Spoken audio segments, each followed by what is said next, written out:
58번 동시행의 항변권 합시다. 거기 보면 별이 몇 개 있어요? 3개. 저 처음 나왔어요. 얘는 언제나 반드시 꼭 문제가 나옵니다. 문제가 다양하게 나와요. 뭐 사례로 나올 수도 있고 아니면 지문으로 나올 수도 있고. 그러니까 이만큼 문제가 나왔다는 얘기는요, 더 이상 벗어날 게 없다는 얘기예요. 이 안에 다 문제 있어요. 그러니까 다음에 나올 때도 이 안에서 다시 나온다는 얘기입니다. 그러면 여기 나와 있는 지문만 잘 해결하시면 돼요. 58번이 동시행의 항변권인데,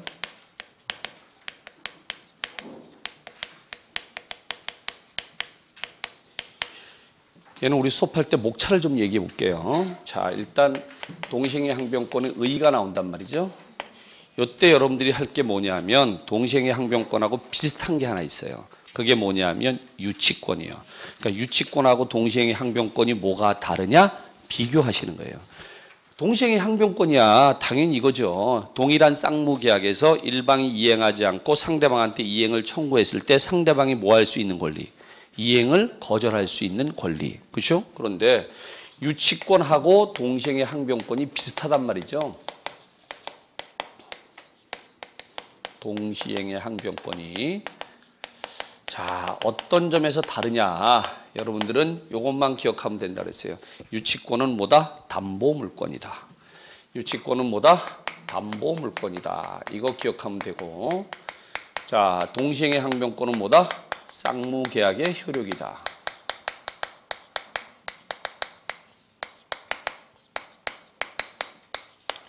그럼 이 두 개는요, 성질이 같은 거예요, 다른 거예요?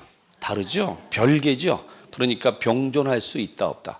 있다. 병존한다, 양립한다, 같은 소리예요. 그렇죠? 그러니까 별개니까 병존할 수 있어요.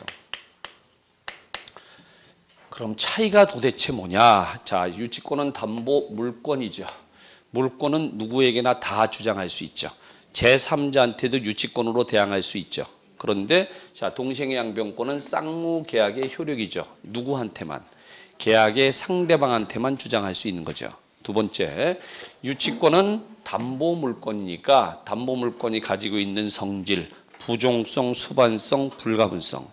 수리비 채권이 10만 원이면요, 5만 원 갚았다. 일부 이행이 되더라도요, 전부에 대해서 유치권의 효력은 미치는 거죠. 그런데 얘는요, 쌍무계약의 효력이니까 불가분성이 있어요, 없어요?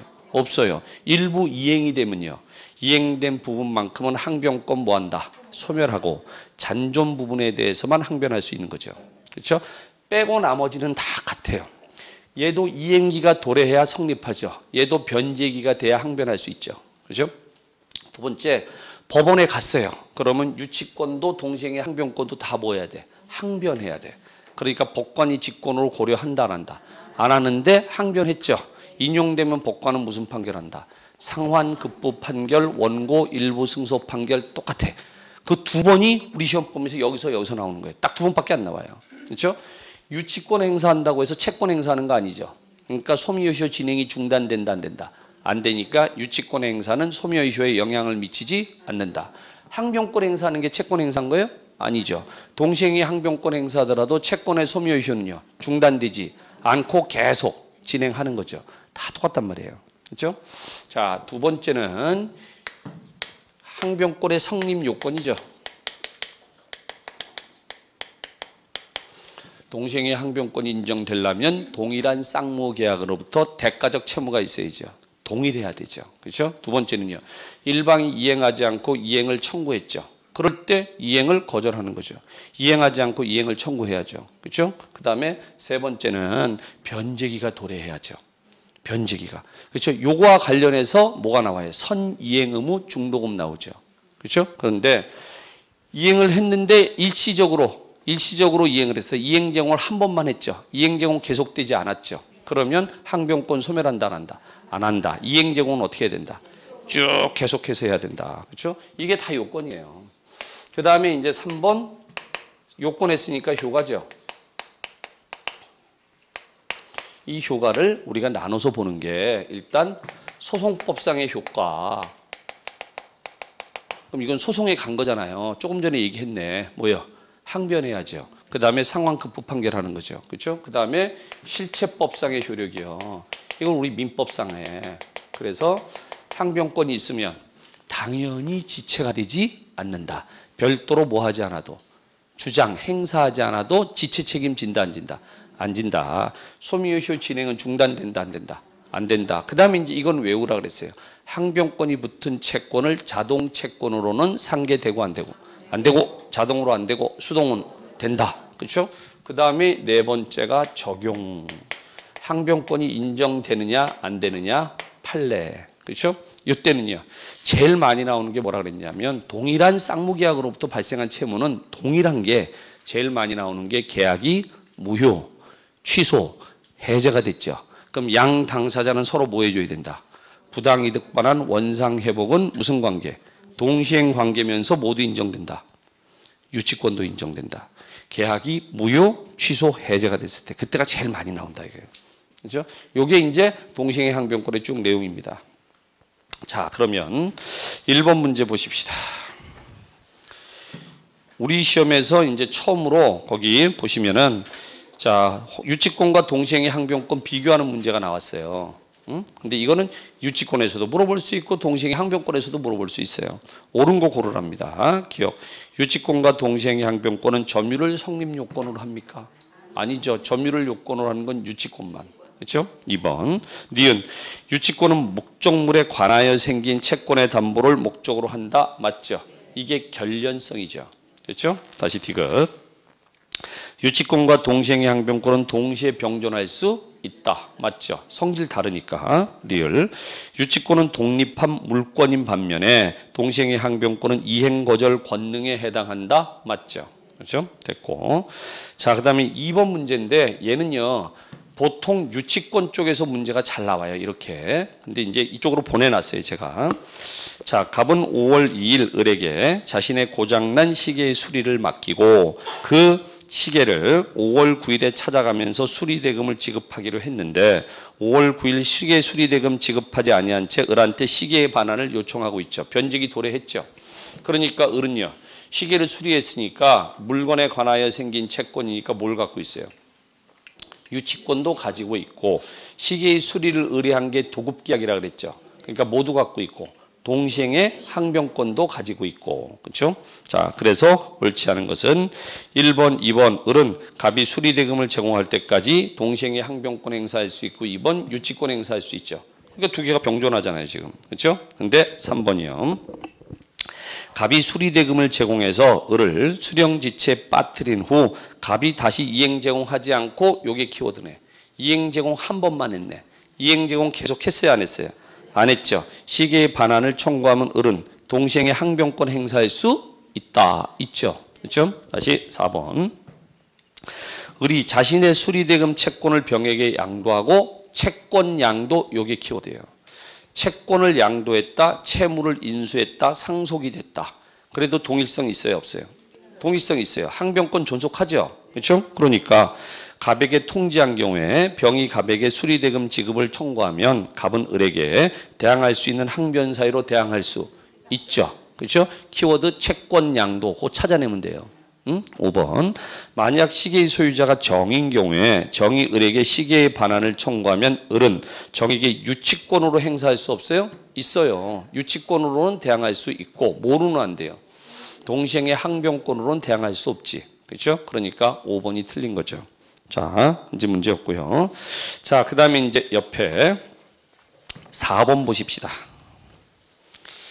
동시행 관계에 있는 것을 모두 고르라 그랬어요. 자, 그러니까 이런 스타일의 문제도 곧잘 나옵니다. 기억을 보시면은 담보 목적 가등기 말소 의무와 피담보 채무 변제 의무 그랬는데 언제나 어떻게 된다 그랬어요? 빚 갚는 게 선이행이죠. 먼저 돈 갚고 그 다음에 뭐예요? 담보권 말소 청구하는 거죠. 그렇죠?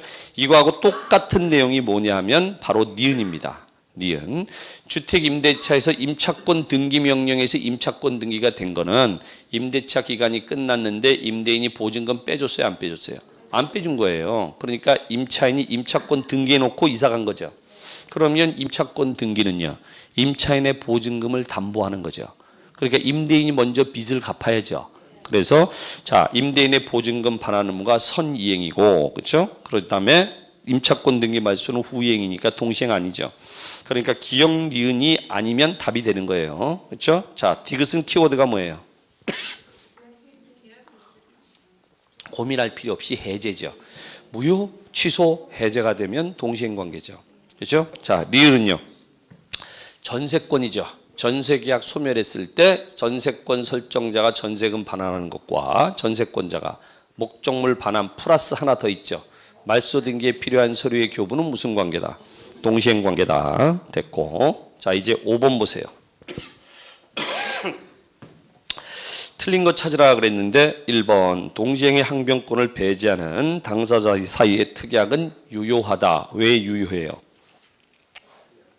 지금 여러분들이 하시는 건 계약법이고 그러니까 임의 규정이니까 얼마든지 특약할 수 있죠. 그렇죠? 자, 2번 동시행의 항변권의 원용이 없으면 법원은 인정 여부를 심리할 필요가 없다. 그 얘기는 법원이 직권으로 고려한다 안 한다? 안 하고 당사자가 주장해야 된다. 그 얘기잖아요. 맞죠? 그렇죠? 3번 동시행 관계에 있는 채무 중 일방 채무의 이행불능으로 인한 손해배상 채무는 여기서 키워드는 뭐라 그랬어요? 이행불능 뭐예요? 채무불이행. 채무불이행이니까 뭐예요? 계약을 해지하고 손해배상 청구하는 거잖아요. 그럼 원래 채무가 손해배상으로 바뀐 거잖아. 동일성이 있어요, 없어요? 있어요. 그러니까 여전히 무슨 관계? 동시행 관계. 그렇죠? 다시 4번. 일방의 이행 제공으로 수령 지체에 빠진 상대방은 그 후 그 일방이 이행 제공 없이 이게 키워드네. 이행 제공 없이 이행 제공 계속 했어요, 안 했어요? 안 했네. 그렇죠? 그러니까 이행을 청구하는 경우에는 동시행의 항변권을 주장할 수 없는 게 아니라 주장할 수 있죠. 그러니까 이것만 딱 기억하면 돼요. 이행 제공은 어떻게 돼야 된다? 쭉 계속해야 된다. 그렇죠? 다시 5번이요. 구분 소유적 공유 관계가 해소되는 경우에 그랬는데 이 구분 소유적 공유가 뭐다? 상호 명의 신탁이요. 상호 명의 신탁은 실명법이 적용이 안 됩니다. 그러니까 명의 신탁 약정이 뭐냐? 유효입니다. 유효니까 언제든지 뭐 할 수 있어요? 약정 해지하고 이전 등기 청구할 수 있습니다. 그러니까 키워드가 뭐예요? 해지. 근데 거기는 해지란 말을 안 쓰고 뭐라고 써놨어요? 해소. 이렇게 말을 바꾼 거예요, 판례가. 응? 그래서 공유 지분권자 상호 간의 지분 이전 등기는 무슨 관계?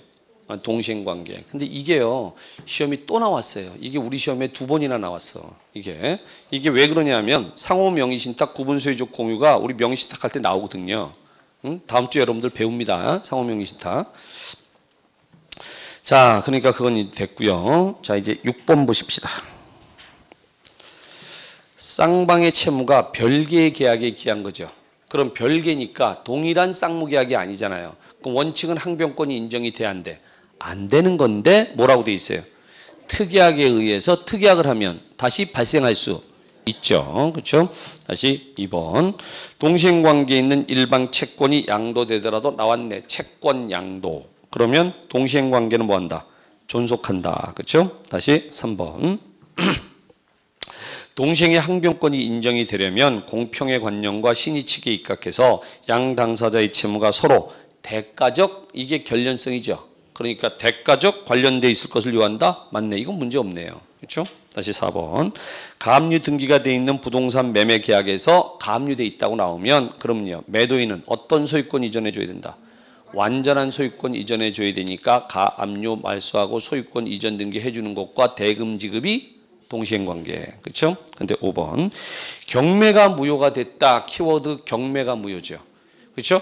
만약에 매매가 무효가 되면 당사자 사이에서는 동시행 관계입니다. 근데 경매는 제가 뭐라 그랬어요? 제3자가 들어있다 그랬죠. 그렇죠? 자, 경매는 이렇게 된 거라 그랬죠. 여기 채권자 있고요. 여기 채무자 있어요. 채무자가 돈을 안 갚으니까 채권자가 채무자 부동산 압류해서 경매 넣은 거죠. 그래서 경매가 된 거고 이랬을 때 여기 경락인이 있는 거죠. 자, 근데 이 경매가 뭐가 됐다고요? 무효가 됐다고요. 자, 이제 하나 물어봅시다. 이 경락인은 채무자한테 담보 책임 물을 수 있어요, 없어요? 어제 배웠는데, 그렇죠? 자, 경매가 무효잖아요. 무효일 때는 담보 책임 물을 수 있다, 없다? 없다. 담보 책임 묻는 거는 계약을 해제하고 손해배상 청구하는 거다. 해제를 한다는 얘기는요.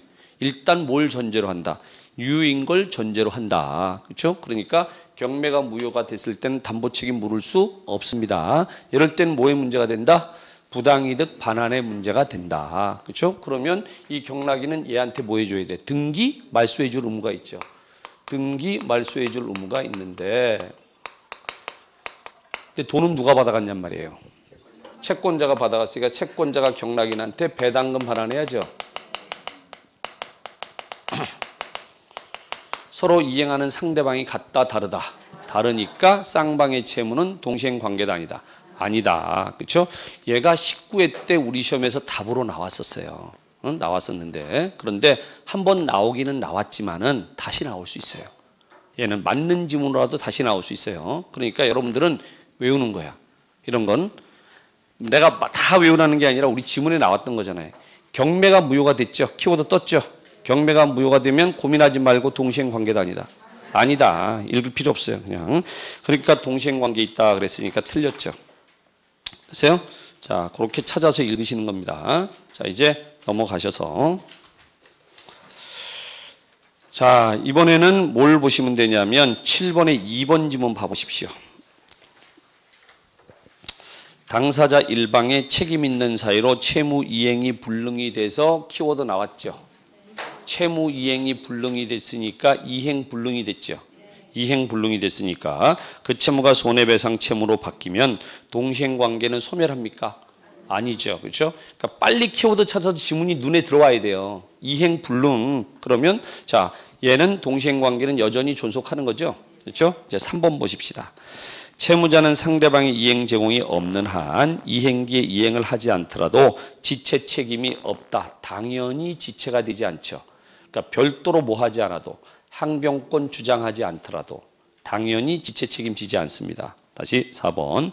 상대방이 채무 내용에 쫓은 이행을 제공했죠. 그럼 항변권은요. 행사 못하는 거죠 이제. 그렇죠? 다시 5번. 선 이행 의무를 부담하는 당사자 일방은 상대방 이행이 곤란할 현저한 사유가 있으면 자기 채무 이행을 거절할 수 있다. 이걸 우리가 뭐라 그런다? 불안의 항변권이라 그런다. 불안의 항변권. 됐어요? 자, 그건 이제 해결됐고, 자, 이제 그 밑에 보시면요. 8번 문제는 3번 지문 보시면 나왔던 거 또 나왔죠. 8번에 2번 지문도 나왔던 거고, 아까 3번 지문으로 나왔던 거잖아요. 그렇죠? 그런데 임차권 등기 명령에서 등기된 임차권 등기 말소와 보증금 반환은 동시행이에요?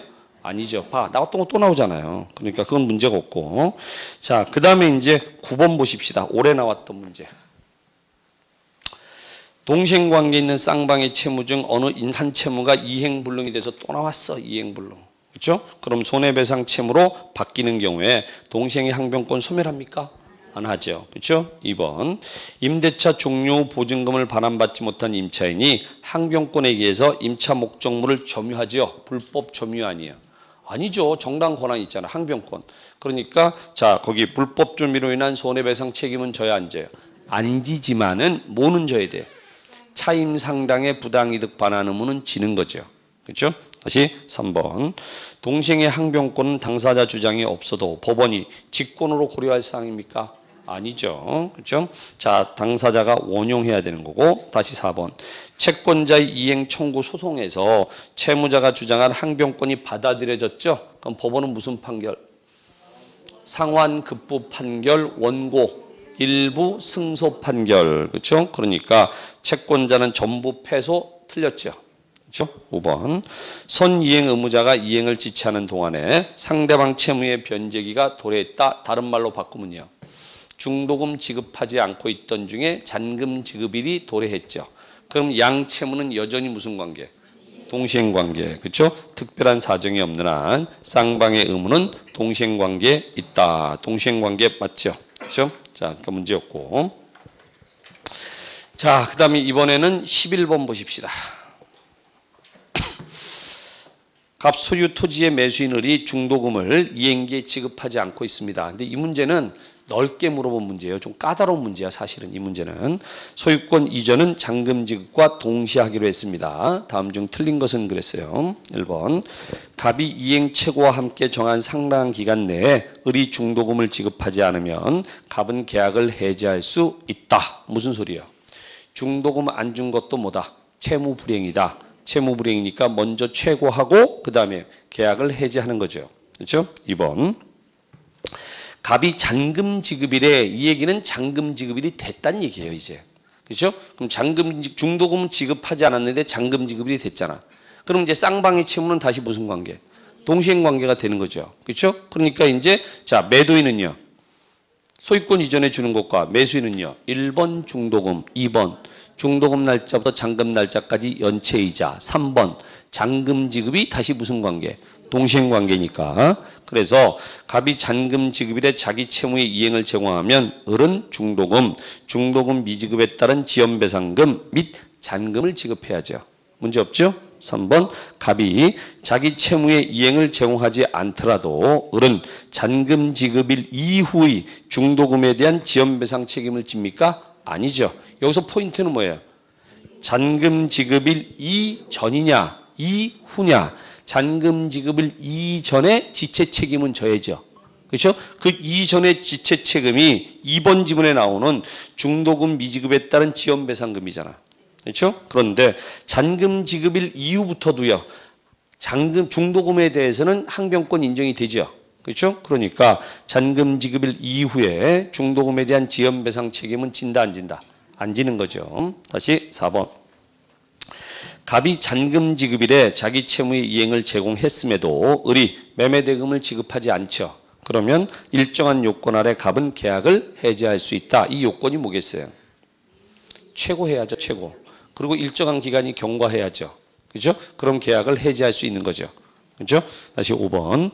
을이 대금 지급을 진지하고 종국적으로 거절했대요. 도대체 을이 대금 지급을 진지하고 종국적으로 거절했다는 얘기는 무슨 소리예요? 진지하게 저는 잔금을 줄 수 없습니다. 이렇게 얘기한 게 도대체 뭐예요? 이게 이행하지 않겠다는 의사를 미리 명백히 표시한 거죠. 이행하지 않겠다는 의사를 미리 명백히 표시한 걸 이렇게 얘기한 거라고요. 그러니까 최고할 필요 있어요? 없어요? 없어요. 이행 제공할 필요 있어요? 없어요? 없어요. 즉시 뭐 할 수 있다? 계약을 해지할 수 있다. 됐어요? 5번 지문이 무슨 뜻이라고요?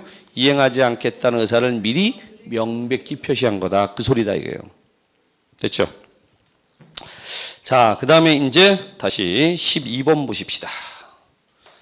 자, 을은 제3자의 가압류가 돼 있는 갑소유 부동산을 갑으로부터 매수했으니까 그러면 가압류돼 있는 부동산 매매한 거잖아요. 그럼 매도인 갑은 어떻게 해야 돼요?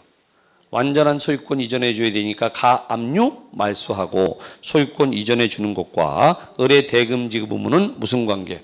동시행 관계. 그렇죠? 그런데 2번 갑은 을에 대한 매매 대금 채권을 자동 채권으로 해서 상계 적상에 있는 을의 갑에 대한 대금 채권과 상계할 수 없다. 이제 사례가 나왔단 말이죠. 그렇죠? 그러면 매매 대금 채권이 항변권이 붙어 있는 거잖아요. 소유권 이전 채권. 그렇죠? 항변권이 붙어 있는 채권을 자동으로는 상계되고 안 되고 안 되고 수동으로는 되고 안 되고 되고 그렇죠? 갑은 되고 안 되고 갑은 안 되고 을은 된다. 그렇죠? 자동으로는 안 되고 수동으로는 된다. 외우면 그냥 풀 수 있네. 그렇죠? 그러니까 갑은 상계할 수 있어요, 없어요? 갑은 안 되잖아. 갑은 안 되잖아. 그럼 맞는 지문이잖아요. 그렇죠? 그냥 이렇게 외워서 그냥 푸는 거야. 이건 거기서 따지고 있을 시간이 없어요. 그렇죠? 자, 그 다음에 이제 3번이요. 말을 바꿔놨어요, 말을. 자, 갑의 을에 대한 매매대금 채권이 전부 명령에 의해서 압류 채권자인 병에게 이전됐다. 채권이 이전됐죠. 그렇죠? 자, 보세요. 매매대금 채권이 전부 명령에 의해서 압류 채권자인 병에게 이전이 됐잖아요. 채권이 이전됐잖아. 이게 뭘까요? 다른 말로 바꾸면 양도. 채권 양도한 거죠. 채권 양도니까 그럼 동일성 인정되네요. 항변권 어떻게 돼요? 여전히 인정되는 거죠. 그렇죠? 자, 그러니까 을은 병의 대금 청구에 대해서 동시행의 항변권을 행사할 수 없다가 아니라 있다죠. 그렇죠? 자, 그런데 만약에 내가 이 3번 지문을 모르겠다 이거예요. 3번 지문이 왜냐하면 갑자기 전부 명령에서 압류 채권 나오면 우리 전부는 또 뭐야? 그 다음에 압류는 뭐야? 막 이럴 수 있다고. 그러면 어떻게 하면 돼요? 그럼 넘어가요. 모르는 거 붙잡고 있으면은 해결 절대 안 돼요. 그러니까 자, 3번 나 모르겠어. 솔직히 마음에 손을 얹고 여기서 가식을 떨면 안 돼. 여기서 딱 모르겠어. 그러면요. 나 몰라. 그러면 이제 물음표 넘어가라고. 절대 불안에 떨지 말고. 왜? 몰라도 이 문제 풀 수 있어. 그렇죠? 자, 그럼 4번 보자고요. 4번. 갑과 을의 채무가 동시행관계에 있더라도 갑의 매매대금 채권은 지급기일부터 소멸효가 진행이 된다. 항변권은요. 소멸효 진행에 영향을 미치지 않으니까 소멸효는 계속 진행하는 거죠. 문제 없죠. 그렇죠? 5번. 을이 대금 채무를 선이행하기로 약정을 했더라도 그 이행을 지체하는 동안 갑의 채무의 이행기가 도래했다면 그건 뭔 소리예요?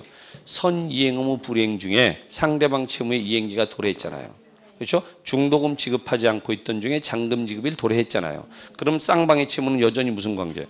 네, 동시행 관계. 그러면 4번, 5번 다 맞잖아요. 그러면 몰라도 3번이 뭐다? 답이다? 이렇게 풀 수 있잖아. 3번이 지금 확실하지는 않아도 그래도 4번, 5번은 확실하니까 그러면 3번이 답이다. 이렇게 찍고 넘어갈 수 있잖아. 문제를 이렇게 풀어야 되는 경우가 굉장히 많다고요. 응? 문제를. 여러분이 지문 5개를 다 안다고 보장할 수 없어. 틀림없이 이상한 지문 1개는 집어넣을 수 있다고요. 1개 나와도 문제 푸는데 지장이 있어요, 없어요? 전혀 없어. 응? 그러니까 모르는 거 나온다고 쫄지 마요. 예? 시험장 가면 쫄다니까. 쫄 필요가 없다고, 쫄 필요가. 자, 그게 이제 동시행의 항변권이고 이제 논점 59번은 위험부담입니다. 위험부담은 별 표시가 몇 개요? 네, 2개 됐습니다. 2개. 올해는 출제 가능성이 조금 더 높아졌습니다. 왜? 작년에 안 나왔습니다. 안 나왔으니까 올해는 출제될 가능성이 조금 더 높아졌습니다. 근데 얘는 문제 나오면 거의 대부분이 사례인데 이건 틀릴 게 없어요, 사실은. 문제 나올 게 딱 정해져 있기 때문에 틀릴 게 없어요. 자, 이제 해봅시다. 59번은 위험부담입니다. 정리해 봅시다. 자, 그러면 원칙은 누가 부담합니까? 예, 채무자가 부담합니다. 채무자가 부담한다는 얘기는 채무자는 이행을 면했죠. 상대방한테. 이행을 청구할 수 있다 없다? 없으니까 채무자가 부담하는 거죠. 이행을 청구할 수 없습니다. 자, 그러면 채무자가 위험을 언제 부담하죠? 당사자 귀책 사유 없이 후발적 불능이 된 거죠. 당사자 귀책 사유 없이 뭐가 된 거예요? 후발적 불능이 된 거예요.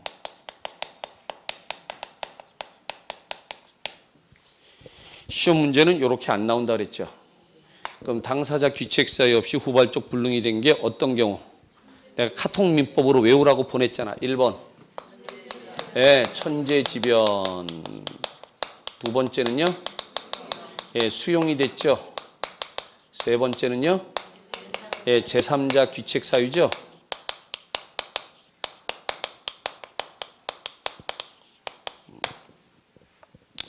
요때 이제 문제에서 물어볼 수 있는 것은 자, 지금 후발적 불능이 됐으니까 채무자는요, 이행을 면하고 상대방한테 대금 지급 청구할 수 없다. 근데 매매 계약을 했으니까 채무자 매도인은 뭐 받았다?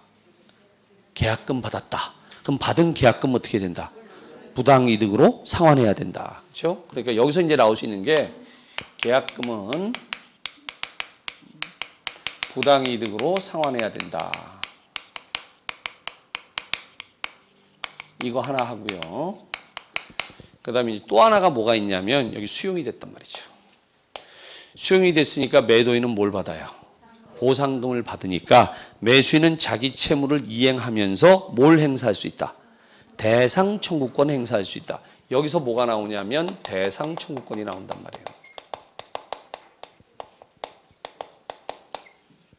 이 대상 청구권이 이제 두 가지란 말이죠. 하나는 자 아직 보상금 받기 전이야. 갑이 매도인이 받기 전에는 보상금 청구권의 양도를 청구할 수 있는 거고 보상금 청구권의 양도를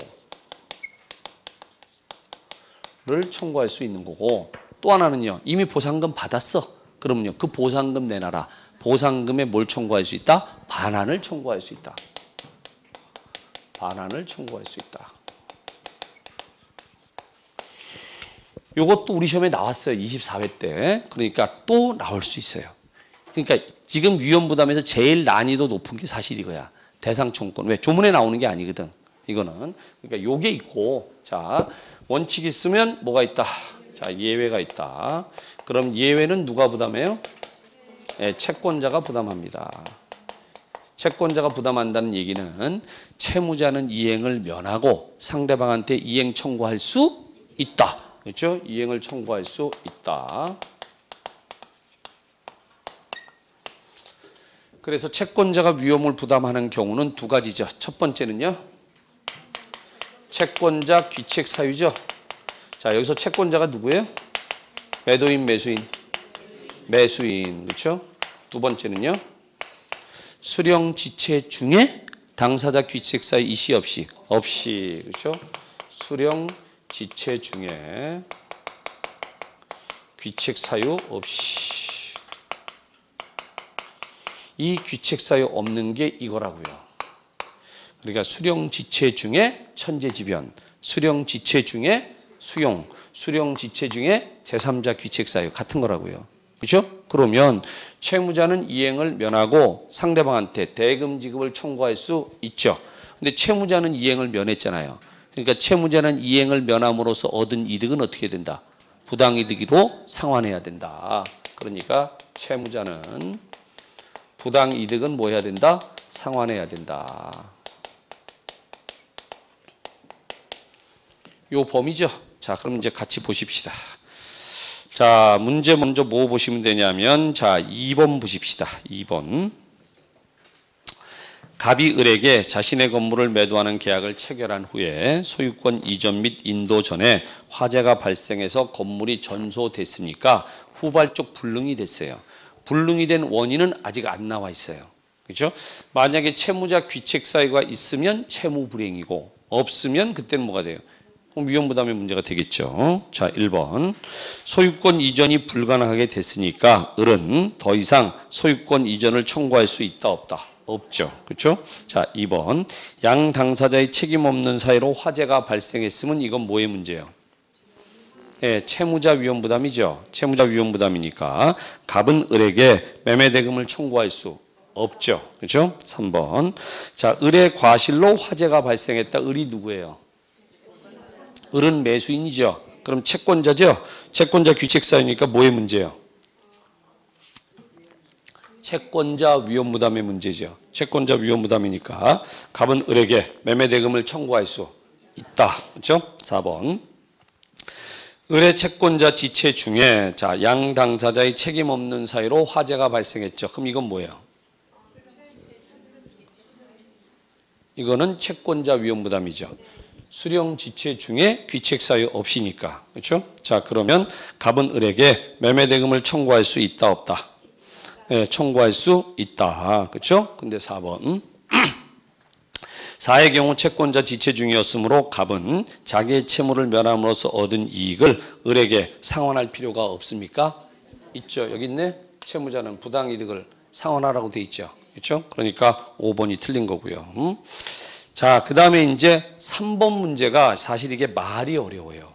말이 어려워요. 왜 그러냐면 이 문제는 사실은 문제가 좀 있었던 게 대가 위험이냐 급부 위험이냐라고 하는 말이 어려워요. 말이.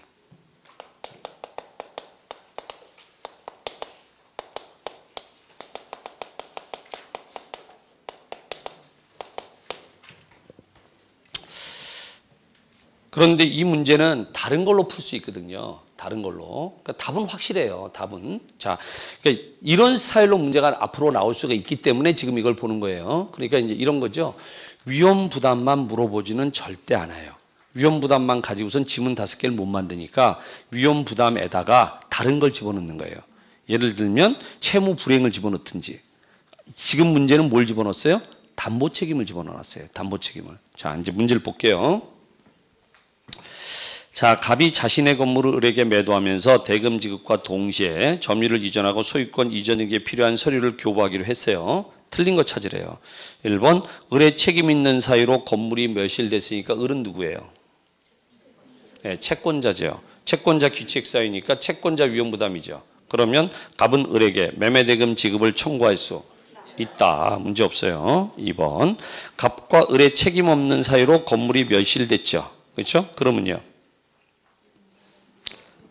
채무자 위험 부담이죠. 채무자 위험 부담이니까 갑은 을에 대해서 매매대금을 지급 청구할 수 없다. 문제 없죠. 그렇죠? 3번. 갑은 자신의 채무 일체를 이행 제공했으나 을이 이유 없이 수령하지 않았죠. 그럼 이게 뭐예요? 수령 지체죠. 그렇죠? 자, 그런 경우에는 대가 위험은 을한테 이전한다. 위험 부담이 을한테 넘어간다. 그러니까 누가 위험 부담을 해요? 채권자가 위험 부담을 하는 거죠. 그렇죠? 근데 거기서 이제 키워드가 뭐냐면 대가 위험. 대가 위험. 대가 위험이 우리가 얘기하는 위험 부담이에요. 응? 대가 위험. 그러니까 돈 달라 그럴 수 있냐 없냐. 돈 달라 그럴 수 응? 있다가 되는 거죠. 지금 채권자 위험 부담이 되는 거니까. 그렇죠? 그런데 이제 4번 보세요. 건물의 저당권이 설정되었고 그 저당권의 실행으로 을이 건물의 소유권을 취득할 수 없게 됐으니까 이건 뭘 묻는 거예요? 저당권 실행으로 소유권 취득할 수 없게 됐으니까 담보 책임이잖아요. 그러면 선의, 악의 관계없이 계약을 해제하고 뭐 할 수 있다? 손해배상 청구할 수 있다. 악의 을은 계약은 해제할 수 있지만은 손해배상은 청구할 수 없다. 틀렸잖아요. 그렇죠?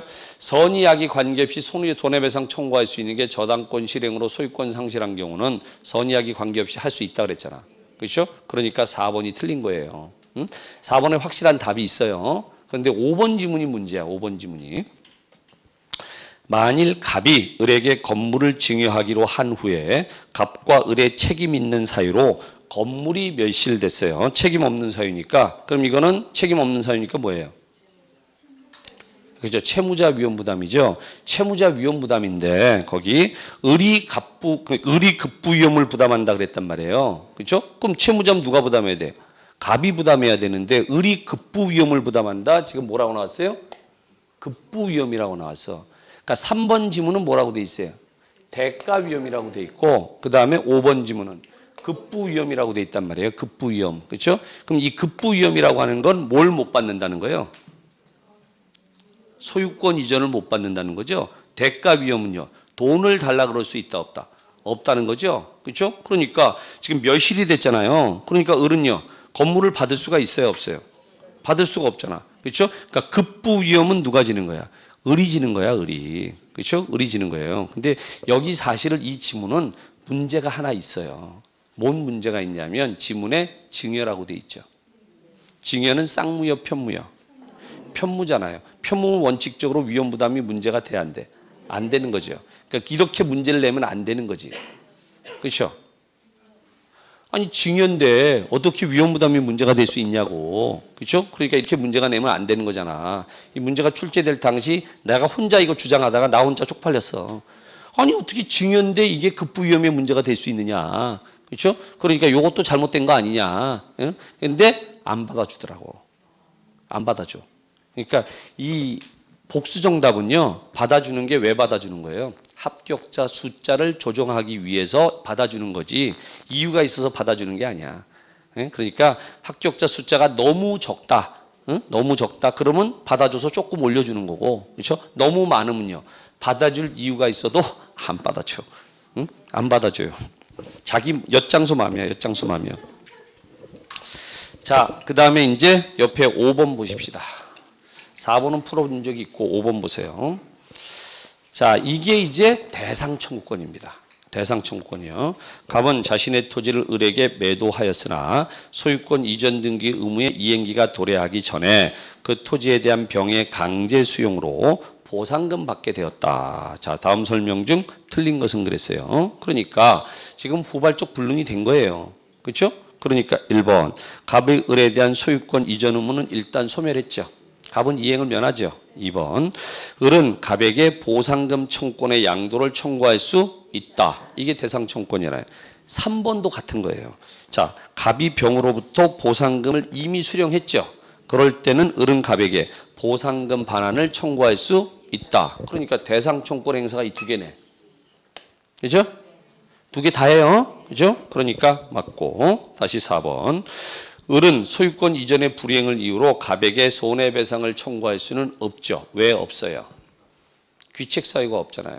그렇죠? 그러니까 손해배상 청구는 안 되는 거지. 위험부담의 문제니까. 그렇죠? 그러니까 5번. 만약 을이 갑에게 계약금을 지급했다면 을은 그 배액의 반환을 청구할 수 있습니까? 아니죠. 그냥 뭐예요? 이행이 불가능이 됐으니까 계약금만 부당이득으로 반환하는 거지. 배액이 아니죠. 그렇죠? 그러니까 5번이 틀렸고요. 자, 6번 보십시다. 여기 6번 문제는 우리 4번 문제하고 비슷해요. 4번 문제는 제가 수업 시간에 풀어드린 적이 있고 그래서 지금 자 6번 보는 겁니다. 갑은 자기 소유 주택에 대해서 을과 매매 계약을 체결하고 계약금과 중도금만 받은 상황입니다. 그런데 제3자 병의 방하로 갑과 을의 과실 없이 주택이 소실됐으니까 무슨 위험부담이요?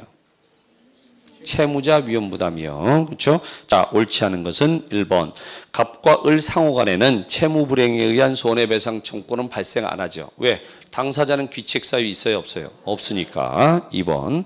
갑은 이미 받은 계약금과 중도금을 을한테 반환해야죠. 이미 기이행된 반대급부는 부당이득으로 상환해야죠. 똑같은 거예요. 그걸 5번 지문 보세요. 만약 을이 주택을 인도받아서 사용했단 말이야. 점유해서 사용했으니까 뭘 수취했어요? 과실. 그렇죠? 그럼 과실도 어떻게 해야 돼요? 부당이득으로 반환해야죠. 그렇죠? 그러니까 받아서 사용하고 있더라도 임료 상당의 부당이득 반환 문제는 발생하지 않습니까? 발생하죠. 그렇죠? 아니, 계약금 받은 거 부당이득으로 돌려줘야 되니까 그럼 인도받아서 사용했으면은 과실을 수취한 거 아니에요. 그러니까 차임 상당의 부당이득을 반환해야 되는 거지. 이해됐어요? 그래서 5번 지문이 틀린 거고 다시 3번. 갑이 대가 위험을 부담하니까 채무자 위험 부담이죠. 그렇죠? 그러니까 갑은 을에게 잔금 지급을 청구할 수 없죠. 그렇죠? 그런데 4번. 위와 같은 경우에 갑에게 잔금 지급 청구를 인정하기로 하는 특약은 키워드 뭐예요? 특약이죠. 계약법이잖아요. 임의 규정이니까 당사자가 달리 약정하면 약정은 유효죠. 그렇죠? 그러니까 이건 고민할 필요가 없는 지문이죠. 됐어요? 자, 이번에는 논점 60번 제3자를 위한 계약입니다. 자, 제3자를 위한 계약은 문제가 나오면 어떻게 나온다? 사례로 나옵니다. 거기 지금 1번 문제를 제외하고는요. 거의 대부분의 문제가 다 뭐로 나와 있어요? 사례로 나와 있습니다. 사례로. 요거 푸실 때 제일 핵심이 되는 게 그게 자, 우리 수업할 때 얘기했던 성립상의 결련성이에요.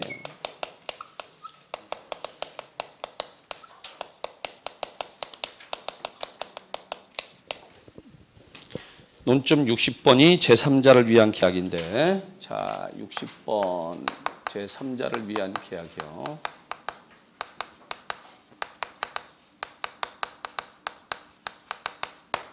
성립상의 결련성은 이 쌍방의 채무가 발생시킨 계약이 있잖아요. 이 계약이 뭐가 됐다고요? 무효, 취소가 됐죠. 그러면 일방의 채무는 성립해야 하네요. 일방의 채무가 성립 안 하잖아요. 계약이 무효 취소가 됐으니까 성립 안 하니까 그럼 타방의 채무도 성립한다 안 한다? 타방의 채무도 역시 성립 안 하죠. 그렇죠? 그러니까 여기 갑, 병 있죠? 우리 사례에 썼던 병이 갑을 강박해서 갑이 을하고 뭐 했어요? 매매 계약을 했죠. 그리고요. 대금은 을이 병에게 지급하기로 한다. 제3자 약관 썼죠. 그러면 이제 제3자를 위한 계약은 성립했죠. 그리고 난 다음에 병이 을한테 대금 지급 청구하면 병은요. 대금 지급 청구권이란 채권을 취득하는 거죠. 그렇죠? 그런데 제3자가 강박을 했으니까 얘는요. 상대방이 알았거나 알 수 있었을 경우에 이 매매 계약을 뭐 할 수 있어요? 취소할 수 있죠. 취소했죠. 그러면 무효 취소가 됐으니까 갑은 을한테 소유권 이전해 줄 채무 없잖아요.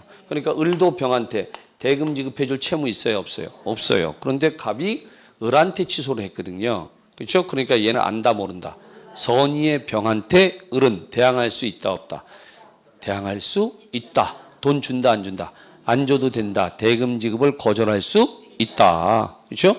이게 성립상의 결론성이란 말이에요. 그러니까 여기 을을 뭐라고 불러요? 낙약자는 이게 뭐예요? 기본 계약이죠. 이게 무슨 관계? 보상관계. 보상관계에 기한 항변으로 얘 누구요? 수익자에게 대항할 수 있죠. 그런데 이 대가관계는요. 이 두 사람 사이의 관계죠. 이거는 여기에 영향을 미쳐 안 미쳐? 안 미쳐요. 안 미친다는 얘기는 얘가 무효 취소가 되더라도 얘는 여전히 유효란 얘기잖아. 그렇죠? 그러니까 이 을은 낙약자는 대가관계에 기한 항변으로 자 여기 수익자 요 수익자한테 대항할 수 있다 없다? 대항할 수 없다. 보상관계, 대가관계 요게 제일 핵심이에요. 그렇죠? 이 법률관계에서 핵심은 자 그럼 이제 문제를 풀어 보십시다. 문제를 풀 때 여러분들이 꼭 주의할 게 하나 있어요. 뭐가 있냐면 보통 이 사례에서는 저는 이 제3자를 위한 계약은요. 당사자가 바뀐 거 본 적이 없어요. 언제나 갑은 요약자, 을은 낙약자, 병은 수익자예요. 그러니까 문제를 풀 때 병이 수익의 의사표시를 했냐 안 했냐 문제에서 꼭 체크하셔야 돼요. 병이 먼저 수익의 의사표시했죠. 그러면요. 얘는 권리를 취득했죠. 그럼 이 둘은요. 얘 권리를 변경 소멸시킬 수 있어요 없어요? 없죠. 변경 소멸시키는 행위를 하면요. 얘한테 효력이 있다 없다? 없다. 그러니까 문제에서 꼭 뭘 찾아야 돼? 수익의 의사표시를 했냐 안 했냐. 자 2번 봅시다. 2번. 갑은 을에게 자신의 아파트 매도하면서 대금은 을이 직접 갑의 채권자인 병에게 지급하기로 약정을 했는데 병이 수익의 의사표시 이후 문제에 써 있잖아요. 이후. 그러니까 기억 보세요. 갑과 을이 매매 대금을 감액하기로 합의했다. 무슨 소리예요? 병의 권리를 변경시킨 거잖아요. 근데 수익의 의사표시 했잖아 이미. 그러면 변경하기로 합의했더라도 그 효력은 병한테 있어요 없어요? 없죠. 그러니까 그 효력은 병한테 미치지 않는다. 그러니까 일단 기억은 맞네요. 그렇죠? 자, 니은. 을이 갑에 대한 지급 의무를 지체하더라도 이를 이유로 병이 매매 계약을 해지할 수는 없죠. 이유는요. 병은 당사자야 아니에요. 아니고 제3자잖아요. 해제권 있어요 없어요? 없고 원상회복 청구권도 없고 원상회복 청구의 상대방도 된다 안 된다? 안 된다. 다만 을이 채무 불이행했을 때 병은 뭐는 청구할 수 있다? 손해배상은 청구할 수 있다. 그것만 주의하면 돼요. 응? 자, 그래서 디귿. 자, 을의 기망에 의한 착오 여부는 병을 기준으로 판단해요? 아니죠. 그렇죠? 을이 기망을 했으니까 착오 여부는 갑을 기준으로 판단해야지. 당사자를 기준으로 판단해야지. 그렇죠? 다시 리을. 갑이 착오로 을과 매매 계약을 체결했더라도 병이 이러한 사실을 몰랐다면 선이죠. 그러면 갑은 착오를 이유로 을과의 매매 계약을 취소할 수 있죠. 그런데 병에게 대항할 수 없어요? 병한테 대항할 수 있죠. 그렇죠? 대항할 수 있는 건요. 이 병이 뭐니까? 보호되는 제3자도 아니다. 아니다. 왜 아니다? 보호되는 제3자는 어떤 사람이다? 예, 새롭게 이해관계 맺어야 되는데 이 병은요. 원래부터 있던 일반 채권자다. 그러니까 보호되는 제3자도 아니다. 아니다. 그렇죠? 자, 됐고. 그 다음에 이제 다시 3번 보세요. 자, 똑같은 제3자를 위한 계약이고요. 그 다음에 수익의 의사표시도 했어요, 지금. 그죠? 자, 1번. 갑, 병 사이 채권 관계가 소멸했다. 갑, 병 나왔죠? 무슨 관계? 예, 대가 관계. 이게 빨리 익숙해져야 돼요. 자, 시험장 가서요. 응? 갑, 병, 갑을 이거 따지고 있을 시간이 없다고. 먼저 우리가 알고 들어가야 된다고. 그러니까 갑, 병 나오면요. 대가 관계. 그렇죠? 그러면 채권 관계가 소멸하면 갑을 사이의 계약도 당연히 소멸해요? 아니죠. 아까 뭐라 그랬어요? 대가 관계는 기본 계약에 영향을 미쳐 안 미쳐? 안 미칩니다. 그렇죠? 2번. 갑과 을은 합의를 통해서 원칙적으로 병의 권리를 변경할 수 있어요? 없어요. 왜? 수익의 의사표시 이미 했기 때문에. 그렇죠? 3번. 갑을 사이의 매매 계약이 허위 표시로 무효가 된 경우에 갑은 그 무효를 이유로 선의의 병에게 대항하지 못합니까? 대항할 수 있죠. 왜요? 병은 보호되는 제3자도 아니다. 아니니까. 그렇죠? 4번. 병은 계약의 해제권이나 해제를 원인으로 한 원상회복권 청구권을 가집니까? 아니요. 왜요? 병은 제3자니까 당사자가 아니니까. 그렇죠? 5번. 을의 채무불이행이 성립하면 병은 손해배상은 청구할 수 있죠. 얘가 맞죠. 그렇죠? 자, 그건 됐고. 자, 그다음엔 또 옳은 거 찾으라 그랬으니까 이번엔 5번 보십시다. 5번 보시면 금전소비대차 계약에 기해서 병에게 1억 원을 지급해야 되는 갑은 자기 소유의 대지를 1억 원에 매수한 을과 합의해서 을이 매매대금을 병에게 지급하기로 했으니까 또 제3자를 위한 계약입니다. 근데 옳은 거 찾으래요. 1번.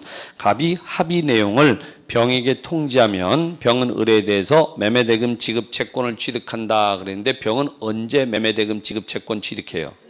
수익의 의사표시 했을 때 취득하는 거지 통지했다고 취득하는 거 아니죠.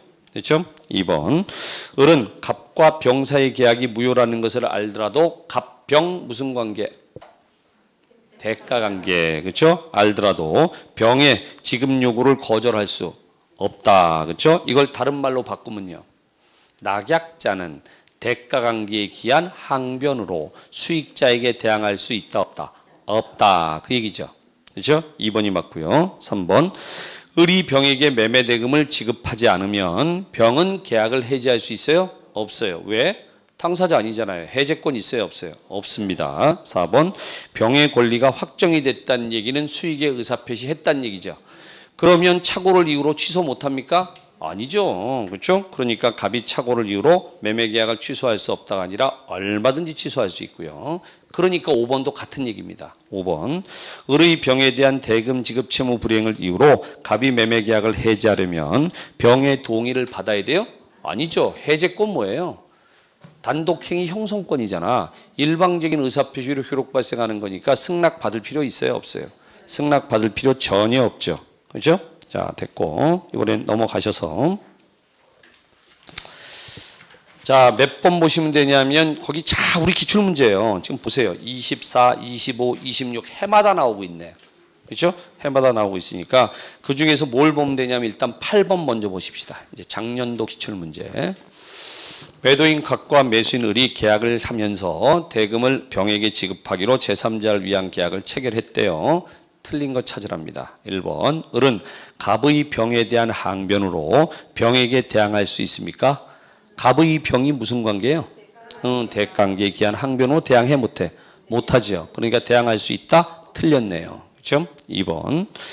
자, 병이 수익의 의사표시한 후에 을이 대금을 지급하지 않으면 갑은 계약을 해지할 수 있죠. 해제권자니까. 3번. 병이 수익의 의사표시를 하면 특별한 사정이 없는 한 을에 대한 대금 지급 청구권을 확정적으로 취득하죠. 그러니까 수익의 의사표시는 제3자에게 권리 발생하는 요건이죠. 그렇죠? 4번. 을이 상당한 기간을 정해서 수익 여부의 확답을 최고했는데 그 기간 내에 확답을 받지 못했죠. 그럼 뭐 한 거예요? 거절한 것으로 보는 거죠. 그렇죠? 5번. 을이 병에게 대금을 지급한 후에 계약이 해제가 됐어요. 그러면 을은 병한테 대금의 반환을 청구할 수 없죠. 병한테는 안 되죠. 왜 안 돼요? 병은 제3자니까 당사자 아니잖아요. 그러니까 원상회복 청구에 상대방도 된다 안 된다? 안 되니까 그러면 을은 누구한테? 갑한테. 그렇죠? 그게 자, 작년도 기출문제 또 그대로 나왔어요. 9번 봅시다, 이제. 틀린 것은입니다. 1번. 병은 을의 채무불이행을 이유로 갑과 을의 매매계약을 해지할 수 없죠. 해제권자 아니니까. 2번. 갑과 을의 매매계약이 적법하게 취소됐어요. 그럼 이게 뭐예요, 지금? 이게 성립상의 결련성이잖아요. 일방의 채무가 성립되지 않으니까 타방의 채무도 성립되지 않는 거잖아요. 그러니까 병의 급부 청구권도 어떻게 돼? 소멸하는 거죠. 맞죠? 그렇죠? 3번. 갑이 을에 대한 매매계약의 이행을 하지 않더라도 을은 특별한 사정이 없는 한 병에게 대금 지급을 거절할 수 없다 그랬는데 거절할 수 없어요? 있잖아요. 갑이 을한테 지금 매매계약했다는 이행을 안 하잖아. 그러니까 이게 보상관계잖아.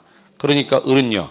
보상관계에 기한 항변으로 수익자에게 대항할 수 있죠. 그렇죠? 그러니까 거절할 수 있죠. 3번이 틀린 거고요. 4번.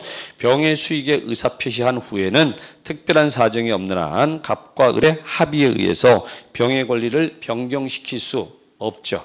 그렇죠? 변경 소멸시키는 거 안 되죠? 그러니까 맞고. 5번. 병이 대금을 수령했으나 매매 계약이 무효인 것으로 판명됐대요. 무효가 됐으니까 이제 부당이득 반환 청구해야 될 거 아니야. 그렇죠? 그러면 특별한 사정이 없는 한 을은 병에게 대금 반환을 청구할 수는 없죠. 누구한테 해야 돼요? 그렇죠. 갑한테 부당이득 반환 청구해야죠. 병은 당사자가 아니니까 부당이득 반환 청구의 상대방도 된다, 안 된다? 안 된다. 그렇죠? 자, 좀 쉬었다가 그러면 이제 해제 보십시다.